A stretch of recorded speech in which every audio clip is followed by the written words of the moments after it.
Yes, reka nongere mbasuhuze ari nako mbaha ikaze mwe mudahema kubana natwe no kuri chaîne ya Icyizere Family TV mu makuru n'ibiganiro tugenda tugarukaho umunsi ku munsi. Nshuti zacu aho mugiye muherere mu mande zigiye zitandukanye, mwese mbahaye ikaze kuri iyi chaîne ya Icyizere Family TV. Ngewe ndi Isaac, niyo nshuti mu biganiro mugenda mubanamo umunsi ku munsi. Uyu munsi muri iki gitondo cyo ku itariki 8 z'ukwezi kwa mbere 2026 na yahe makuru tugiye kuba tugarukaho.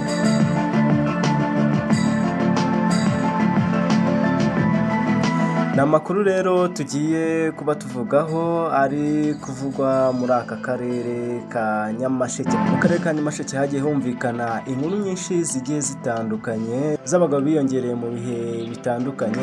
Mu nkuru ziheruka harimo inkuru y'umugabo witwa Sindikubwabo Filimoni Mutarama muri 2026.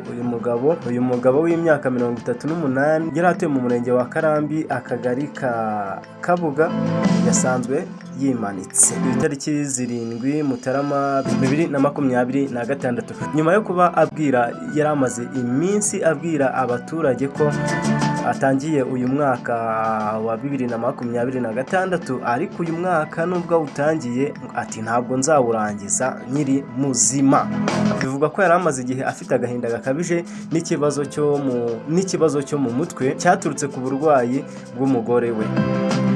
Undi tugarukaho ni inkuru twavuye ko ari inkuru nyene zagiye zigaragara muri aka karere ka Nyamasheke. Hakaza undi mugabo witwa Negamaherezo Eric Mutarama 2025 yari atuye mu murenge wa Karambi akagari ka Gasovu yasanzwe yimanitse mu mugozi, bikekwa ko byaturutse ku ntonganya yari asanganywe n'umugore we bapfa umwana w'umukobwa umugore yari yarashakanye. Tukava kuri uwo ngo rero tugagaruka ku wundi witwa umugabo wa Kirindi Nzeri Ugushyingo 2023. Hari umusore yasanzwe yimanitse mu mugozi nyuma yo gufatwa yibye inkoko, bikavugwa ko nyina amubwira ko arambiwe nyuma yo kumwishingira mu bujura. Hakaza undi witwa Nsengimana Ukuboza 2023 yasanzwe yimanitse mu giti cya gereveriya mu murima w'umuturanyi akoresheje ikiziriko cy'inka. Bivuga ko yari asanzwe afitanye amakimbirane n'umuryango we ku businzi n'imicungire mibi y'umutungo.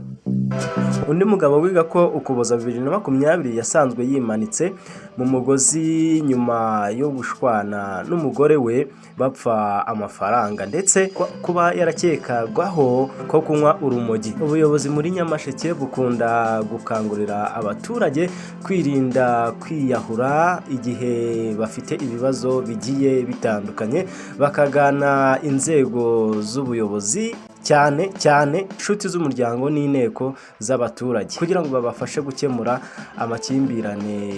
amakimbirane. Izi nkuru zerekana urugendo rw'abantu biyongereye mu karere ka Nyamasheke nyuma yo guhura n'ibibazo bikomeye.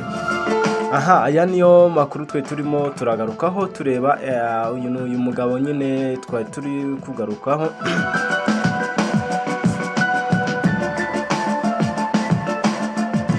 Ngayo nguko rero uyu mugabo yavuze yuko nubwo atangiye umwaka wa 2026 ariko atazigera awurangiza. Hari n'undi wigeze avuga ngo saa 8 arapfa, koko byaje kurangira saa 8 atarengejeho n'isegonda na rimwe.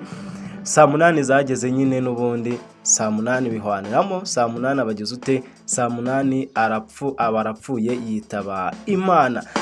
Guhiga rero umuhigo mwiza biba ari sawa, no guhiga umuhigo mubi ntago ari byiza, dore ko ushobora guhiga umuhigo mubi bikarangira bibaye impamo nk'iz'uyu mugabo wavuze ko atangiye umwaka wa 2026 ariko atazawurangiza. Mwakoze cyane rero kubana natwe muri aya makuru twe twabateguriye. Tuzasubire mu yandi makuru azaza.